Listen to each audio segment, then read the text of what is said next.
이미 우리가 이 본문 가지고 한 주 말씀을 나눴죠. 그때 이렇게 나눴습니다.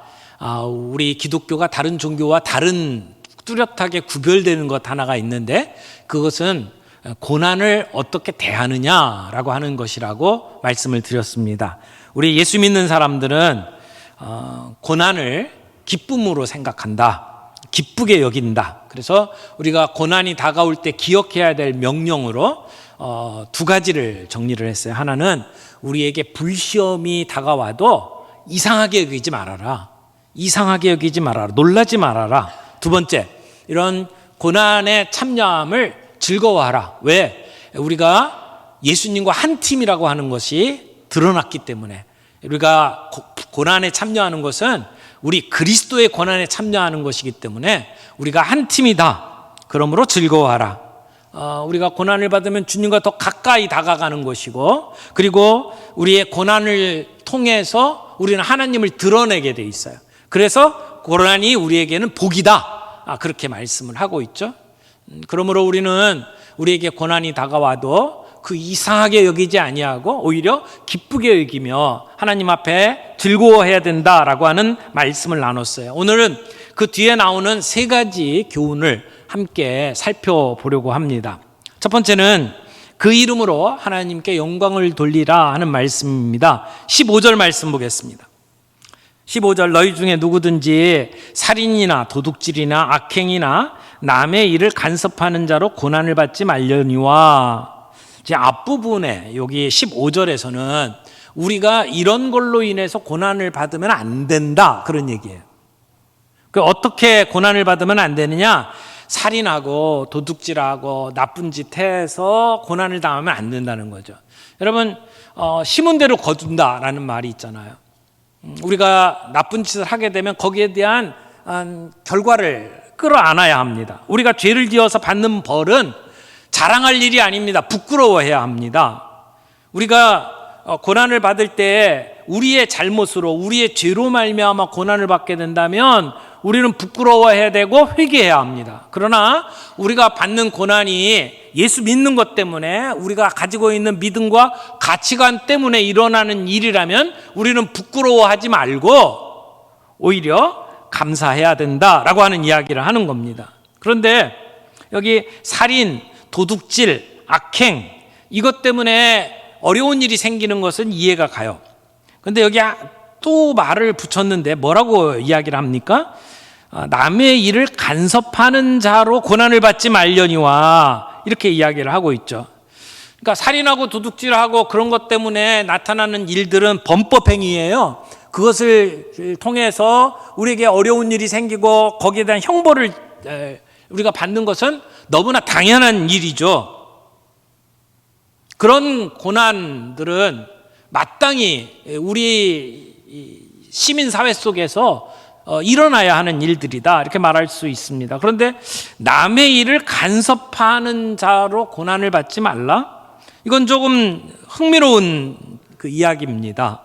여기 남의 일을 간섭한다라고 표현을 했는데, 이 당시에 이제 유대인들 가운데는 내가 선민이다, 이 선민 의식이 강하고 율법을 공부하고 너무나 잘 아는 사람들이 종종 내가 알고 있는 율법 지식을 가지고 다른 사람들 그 사이에 끼어서, 그래서 감독관처럼 이래라 저래라 하는 사람들이 있었다고 합니다.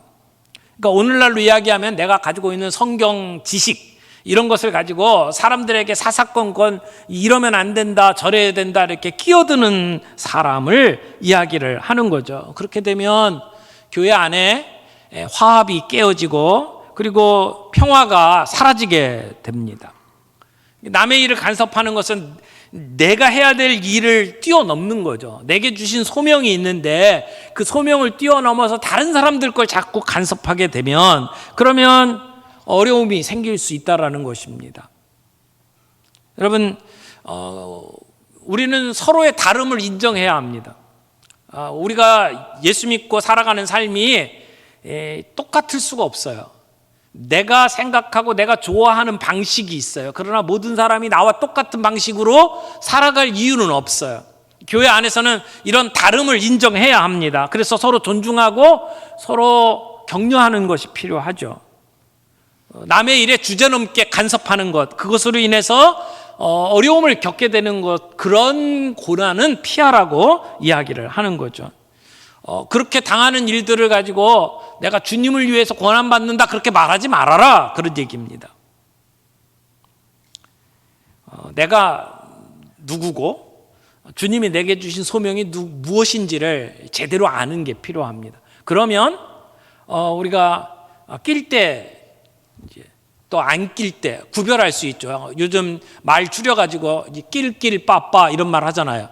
낄 때 끼고 빠질 때 빠져라 이렇게 얘기를 하는데, 우리가 내가 가지고 있는 소명이 무엇인지를 정확하게 안다면 우리는 주제 넘게 다른 사람들의 일들에 그렇게 간섭함으로 말미암아 당하는 어려움들을 피할 수 있을 거다라고 생각을 합니다. 그래서 내가 아닌 것, 내가 책임지지 말아야 될 것, 내 오지랖 넓게 내게 아닌데도 가서 그것들을 주장하는 것, 이것은 피하라고 분명하게 이야기를 합니다.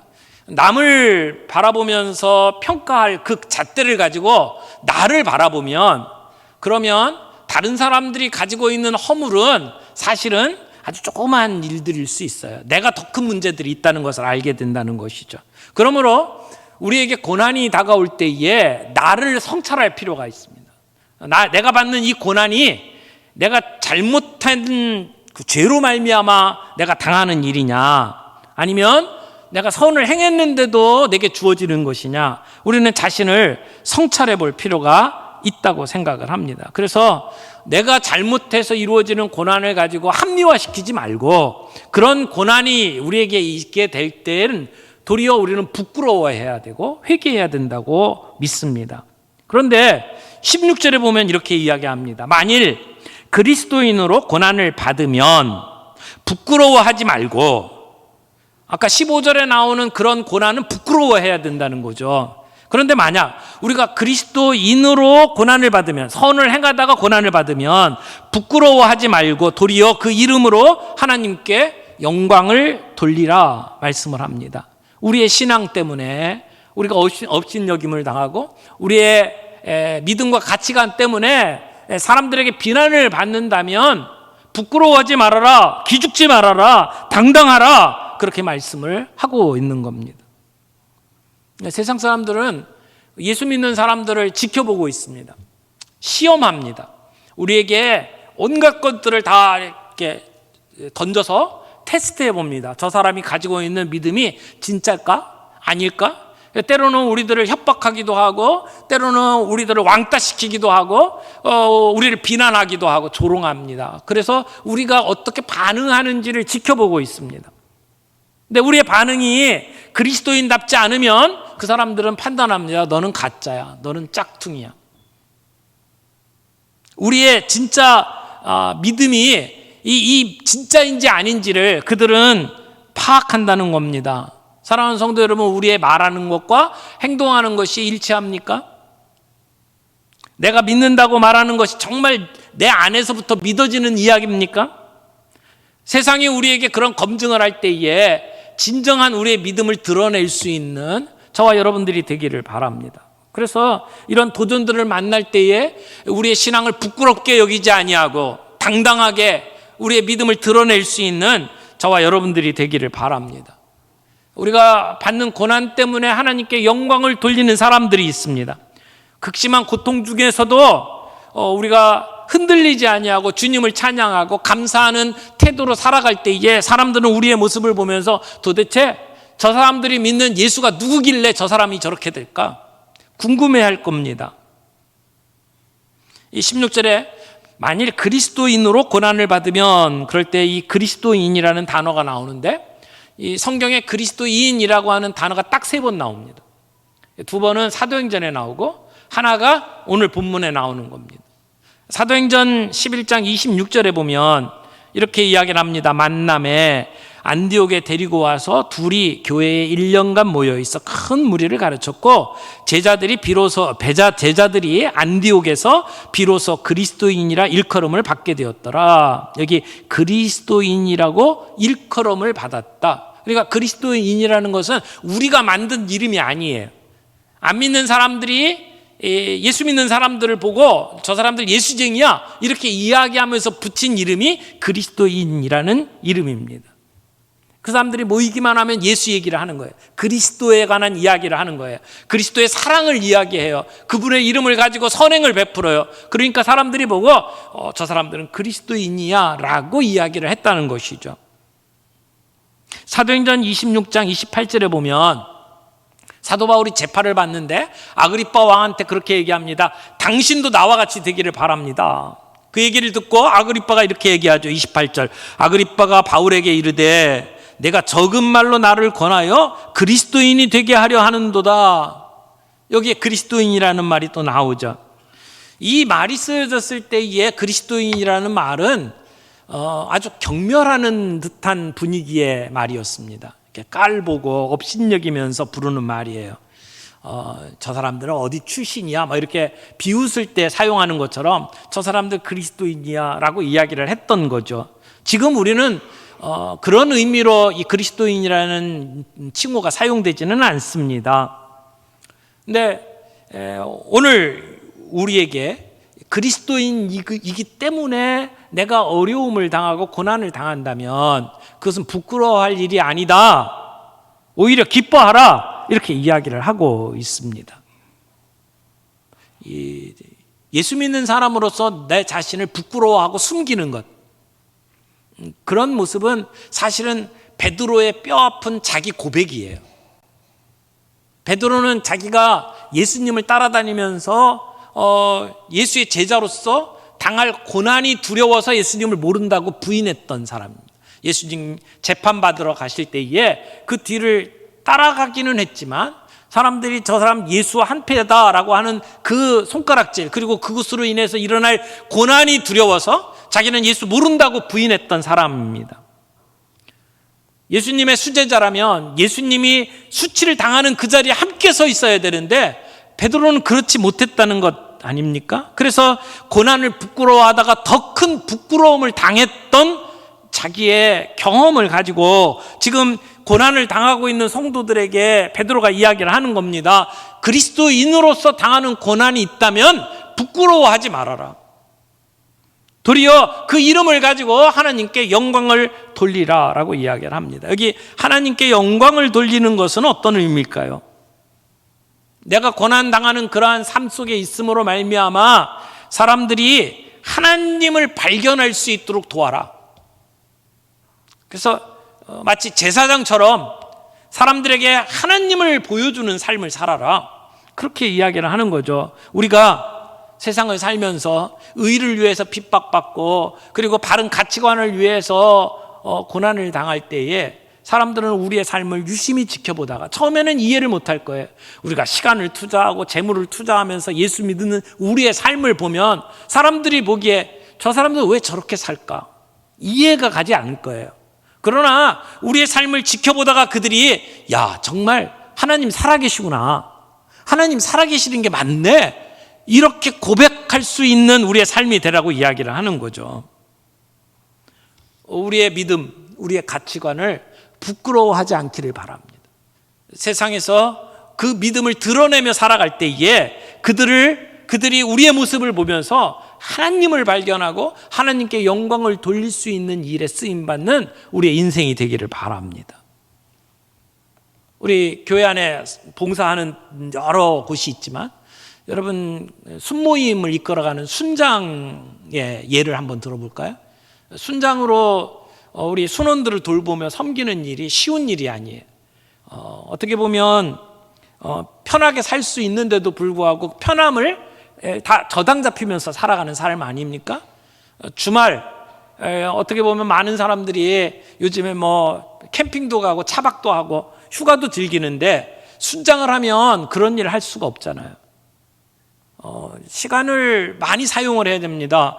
주일날 예배 다 드리면서도 오후에 순장반 참석해야 되고요. 그 다음에 미리 그 교재 가지고 가르칠 수 있도록 본인이 공부하고 준비해야 되고요. 주중에 시간 따로 내가지고 순모임을 이끌어야 되고요. 그런 수고들을 이렇게 쭉 따져보면 순장으로 이렇게 사용하는 시간이 일주일에 한 10시간은 되는 것 같아요. 순원들에게 전화 걸고 어려운 일이 있으면 그 옆에 가서 있고, 그런 일들을 하는 것은 세상 사람들의 눈에 비추어 볼 때는 바보 같은 짓이죠. 왜 황금 같은 그 시간을 그렇게 저당 잡히고 그리고 바보같이 사느냐라고 이야기할 수 있을 겁니다. 제자훈련, 사역훈련 받는 분들도 마찬가지고요. 교회학교, 우리 비전빌리지 멘토로 일하고 우리 찬양대에 서게 되고 하는 그런 모든 일들을 보게 되면 바보 같은 일일지 몰라요. 세상 속에서 그 직장 생활하면서 의롭게 살아가려고 애를 쓰고 정의를 드러내면서 살아가려고 애를 쓰면 그것으로 인해서 박수받고 사람들에게 존경받는 것이 아니라 사실은 비웃음을 당하고 왕따를 당할 때가 많습니다.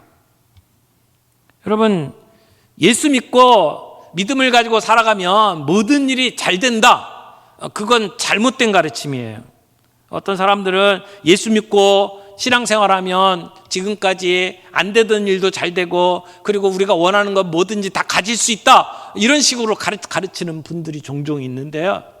여러분, 그렇습니까 정말?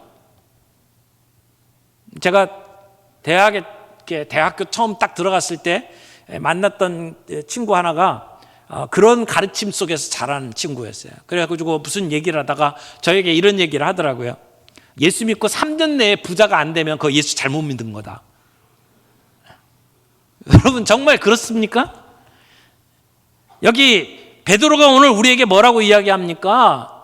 예수 믿고 살아가는 삶에는 당연히 어려움이 있다라고 이야기를 합니다. 그런 어려운 일들이 있을 때에 우리가 어떻게 극복할 수 있습니까? 여러분, 우리가 이 세상을 살면서 행복하게 살기 위해서 내 주변에 있는 모든 사람들에게 인정받을 필요는 없어요. 모든 사람을 행복하게 만들 수는 없어요. 우리는 다른 사람들이 나를 어떻게 판단하느냐보다 더 중요한 것이 하나님이 나를 어떻게 보시느냐잖아요. 하나님이 나를 어떻게 생각하실 거냐, 그것을 생각하며 살아가는 삶을 우리는 영적으로 성숙한 사람이다, 그렇게 이야기를 합니다. 우리의 삶을 통해서 내가 그리스도인이다 라고 하는 것을 드러내면서 살고 계십니까? 다른 사람들 앞에 내가 예수 믿고 살아가는 것에 대해서 부끄럽게 여기지 아니하고 오히려 나를 통해서 하나님을 드러내며 하나님께 영광을 돌리는 삶을 살아가고 계십니까? 그 이름으로 하나님께 영광을 돌려라, 부끄러워하지 말고. 두 번째는 고난 당할 때에 심판당할 영혼들을 불쌍히 여기라, 이렇게 말하고 있습니다. 17절, 18절 말씀을 읽겠습니다. 하나님의 집에서 심판을 시작할 때가 되었나니 만일 우리에게 먼저 하면 하나님의 복음을 순종하지 아니한 자들의 그들의 그 마지막은 어떠하며 또 의인이 겨우 구원을 받으면 경건하지 아니한 자와 죄인은 어디에 서리요? 조금 아까 베드로가 했던 말이 뭡니까? 고난을 당할 때 너를 좀 살펴봐라. 그래서 죄악으로 인해서 받는 고난인지 아닌지, 만약 그런 고난이라면 부끄러워해야 된다. 그러나 내가 그리스도인으로 받는 고난이라면 부끄러워하지 말고 그 이름으로 하나님께 영광을 돌려라. 그리고 난 다음에 이 말을 하고 있어요. 좀 이해가 안 될 수가 있습니다. 근데 여기 17절에 하나님의 집에서 심판을 시작할 때가 되었나니, 이 얘기를 우리가 예수님이 재림하셔서 온 세상을 심판하시는 것으로 해석을 하면 굉장히 어려워져요. 여기서 하나님의 집에서 심판을 시작한다는 것은 우리가 하나님의 자녀이기 때문에 하나님이 종종 우리에게 심판을 하신 경우가 있다는 거예요. 이걸 심판이라고 표현하니까 그런데 말을 바꾸세요. 훈계, 훈육이라고 바꾸시면 훨씬 더 이해가 쉬울 거예요. 때때로 하나님은 우리를 깨끗하게 만들고 우리를 정결하게 만들기 위해서 고난을 사용하십니다. 그래서 마치 집안을 대청소하는 것처럼 우리를 깨끗하게 하시는 일들을 고난을 통해서 한단 말이에요. 그것을 여기서 심판이라고 표현을 했는데 그것은 믿는 우리에게는 훈육이에요.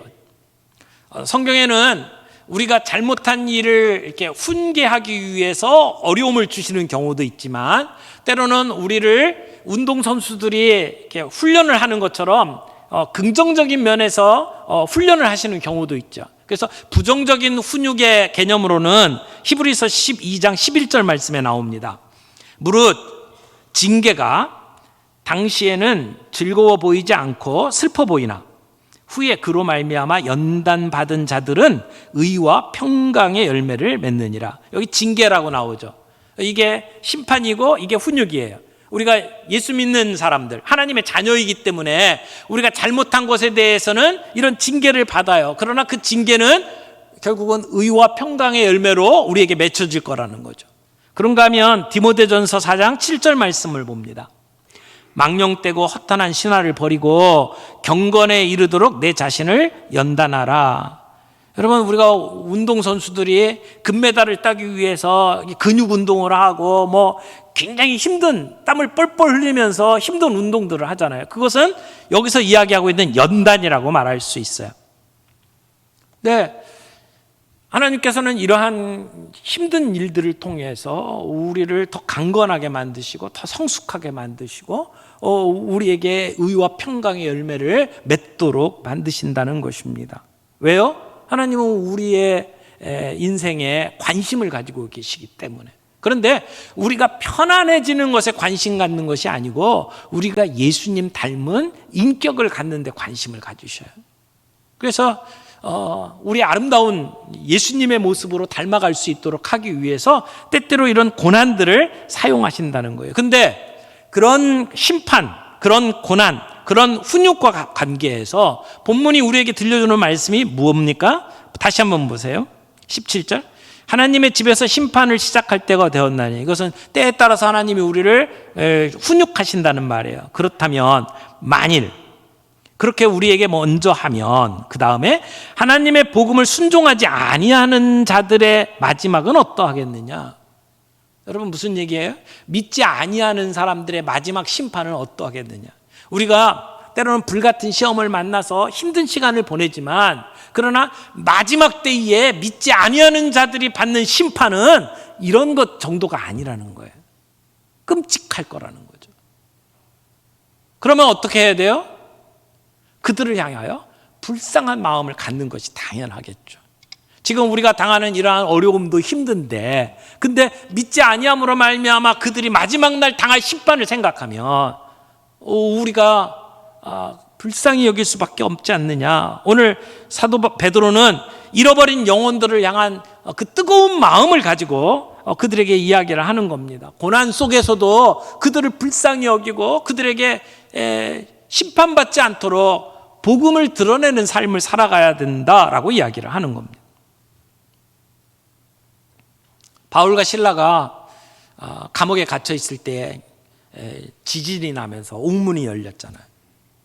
그 가운데에서도 바울과 실라는 목숨을 구하기 위해서 감옥을 탈출하지 않았어요. 오히려 사람들을 이렇게 다독이고 그리고 간수를 부릅니다. 그리고 간수에게 주 예수를 믿으라, 그리하면 너와 내 집이 구원을 얻으리라. 복음을 전하잖아요. 고난 가운데에서도 우리는 그런 불타는 열정을 가지고 불쌍한 영혼들을 위해서 복음 전도할 수 있다라고 하는 것을 이야기를 하는 겁니다. 그러므로 우리가 믿는 자로서 당하는 시련, 그것과 비교해서 믿지 아니하는 자들의 당할 그 마지막 심판을 바라보면서 우리는 그들에게 그 심판을 면할 수 있도록 복음을 드러내는 삶을 살아가야 된다. 오늘 베드로가 이야기하는 겁니다. 우리는 이미 심판을 지나간 사람들입니다. 우리는 하나님의 상속자입니다. 로마서 8장 17절 말씀 보세요. 자녀이면 또한 상속자 곧 하나님의 상속자요 그리스도와 함께한 상속자니 우리가 그와 함께 영광을 받기 위하여 고난도 함께 받아야 할 것이니라. 우리는 하나님의 유업을 이어받을 상속자예요. 그래서 우리는 나중에 영광의 자리에 서게 될 거예요. 그리스도와 함께 영광의 자리에 서게 될 거예요. 그때 주님이 우리에게 무엇을 보실까요? 우리가 이 세상에서 이루어놓은 업적, 우리에게 타놓은 트로피를 보실까요? 저는 우리 주님이 우리가 그리스도로 말미암아 당했던 고난의 흔적을 보실 거라고 믿습니다. 우리가 주님을 위해서 기꺼이 치렀던 대가들을 보시면서 우리를 그 영광의 자리에 참여시킬 거라고 믿습니다. 우리의 심판, 우리의 영원한 심판은 이미 지나갔습니다. 요한복음 5장 24절 말씀 보세요. 내가 진실로 진실로 너에게 이르노니 내 말을 듣고 또 나 보내신 이를 믿는 자는 영생을 얻었고 심판에 이르지 아니하나니 사망에서 생명으로 옮겼느니라. 오늘 우리는 사망과 생명 사이에서 이 갈팡질팡하는 사람이 아니에요. 예수 믿는 자들은 이미 사망에서 생명으로 옮김을 받은 자들이에요. 우리의 심판은 끝났어요. 그래서 로마서 8장에 더 이상 정죄는 없다라고 선포하고 있지 않습니까?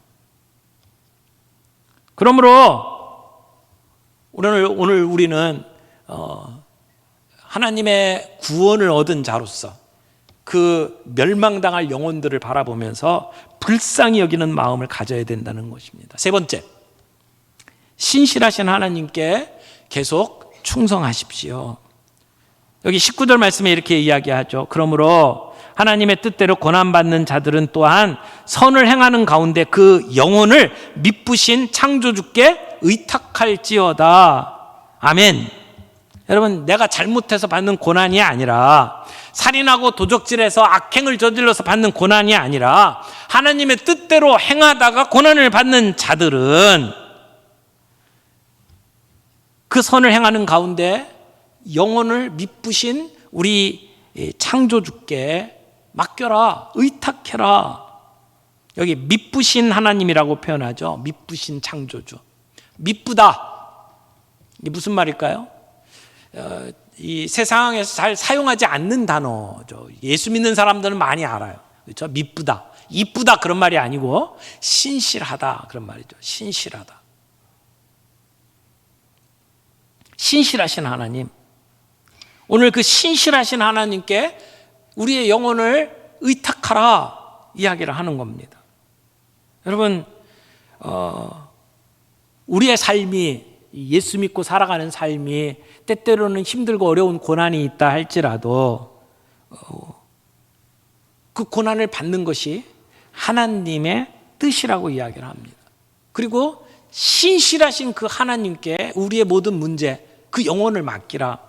우리의 결과, 우리의 살아가는 그 삶의 모든 그 결과를 우리 창조주이신 신실하신 하나님께 맡기라고 이야기를 합니다. 어떻게 하면 우리가 그분에게 맡기면서 살아갈 수 있을까요? 여러분, 하나님의 선하심을, 하나님의 신실하심을 믿을 수 있어야 합니다.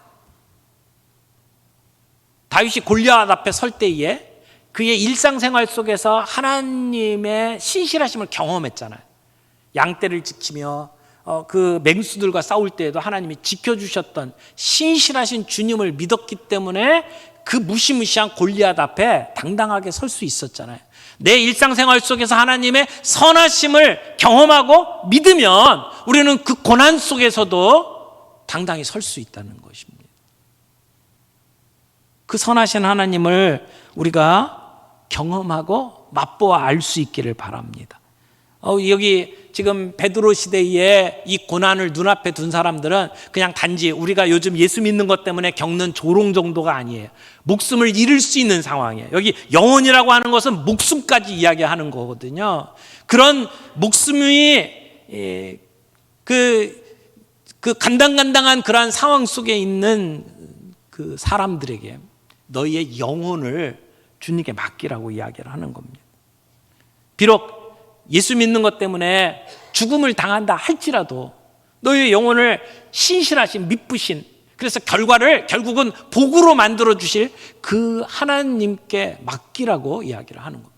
스데반이 죽을 때에도 그렇게 고백하지 않습니까? 주 예수여, 내 영혼을 받으시옵소서. 주님, 내 영혼을 받아주시옵소서. 그런 고백의 마음으로 우리가 고난을 대해야 된다라고 이야기를 하는 겁니다. 이것이 오늘 우리가 드려야 될 헌신입니다. 고난이 닥칠 때에 주님, 내 이 모든 일의 결과를 주님께 맡깁니다. 그것으로 인해서 두려움에 떨지 않게 하시고 당당하게 세상에 설 수 있도록 주님 나를 붙잡아 주옵소서. 그런 태도가 오늘 우리에게 필요하다는 것이죠. 그래서 로마서 8장 37절에 사도 바울이 고백한 것처럼 그러나 이 모든 일에 우리를 사랑하시는 이로 말미암아 우리가 넉넉히 이기느니라. 여러분, 우리는 이미 결론이 주어진 사람들이에요. 실패와 성공 가운데 헷갈리는 사람들이 아니고 우리의 인생은 이미 성공한 인생이에요. 신실하신 하나님이 결국은 그 우리의 인생을 아름답게 만드실 거예요.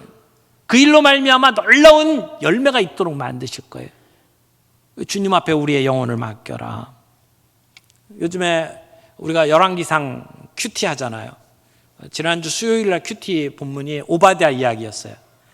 선지자 오바댜 말고 그 악한 왕 아합 정권의 내무부 장관을 맡고 있는 오바댜라는 사람이야.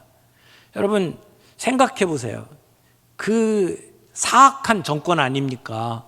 악해도 그렇게 악한 왕이 없었잖아요. 아합이 가장 악했던 것 같아요. 근데 그 밑에 장관으로 일을 하는 거 쉽지 않았을 거예요. 여러분, 우리가 제일 손쉽게 할 수 있는 방법이 때려치는 거예요. 그냥 사표 내고 떠나면 제일 쉬워요. 근데 오바댜는 그 정권 밑에서 하나님을 믿는 사람으로 자기의 신념을 지켜가면서 그 자리를 지키고 있잖아요. 그래서 결국은 엘리야와 그 모든 일들이 하는 것을 도왔고 선지자 100명을 굴 속에 숨겨두고 그들을 먹여 살리는 일을 감당했잖아요. 그게 그의 소명이었어요. 하나님 앞에 자기의 영혼을 맡길 때 할 수 있는 가능한 일이에요. 사랑하는 성도 여러분, 오늘 우리의 영혼을 주님께 온전히 의탁하면서 살아갈 수 있는 저와 여러분들이 되기를 바랍니다. 이런 길을 걸어가게 되면 그러면 우리가 그 안에서 하나님이 주시는 그 즐거움을 맛볼 수 있을 거예요. 우리의 살아가는 삶의 의미가 무엇인지를 분명히 볼 수 있을 거예요. 그래서 우리를 통해서 역사하시는 하나님을 우리가 만나게 되고 내 주변에 있는 사람이 우리의 인생을 지켜보면서 아, 하나님 살아계시는구나 고백하면서 하나님께 영광 돌리는 일들이 일어날 것이라고 믿습니다. 스데반이 걸어갔던 길, 베드로가 걸어갔던 길, 오늘 우리가 함께 걸어갈 수 있기를 바랍니다. 그 미쁘신 하나님께 우리의 인생을 맡기고 그렇게 충성할 수 있는 저와 여러분들이 되기를 바랍니다. 오늘 우리의 삶 속에 어려운 일들이 많이 일어나잖아요. 우리가 방사선 촬영하고 결과가 좋게 나오지 않더라도 우리는 그 가운데 신실하신 하나님을 기억하고 그분 안에서 안식을 누릴 수 있어야 합니다. 하나님, 우리의 삶 속에 우리 자녀들이 실패할 수 있잖아요. 안 좋은 소식 들려올 수 있잖아요. 그런 가운데에서도 하나님의 신실하심을 믿고 그분을 의지할 수 있는 저희가 되기를 바랍니다. 직장에서 두려워했던 해고 통지를 받는다 할지라도 하나님의 신실하심을 믿고 그 안에 안식을 누릴 수 있어야 합니다. 내가 투자했던 돈이 다 날아가도 신실하신 하나님을 믿고 그 일로 말미암아 우리의 인생을 역전시킬 것을 믿고 하나님 안에서 안식을 누릴 수 있는 우리가 되어야 합니다. 사랑하는 성도 여러분, 우리의 삶 속에 그리스도가 드러나고 있습니까? 내가 살아가는 삶 속에 내가 어떤 고난을 만나든지 그 고난 속에 내가 처하는 우리의 반응을 보면서 사람들이 예수 그리스도를 볼 수 있습니까? 그러면서 나는 내 신앙을 사람들 앞에 부끄러워하지 아니하고 드러내며 살아갑니다.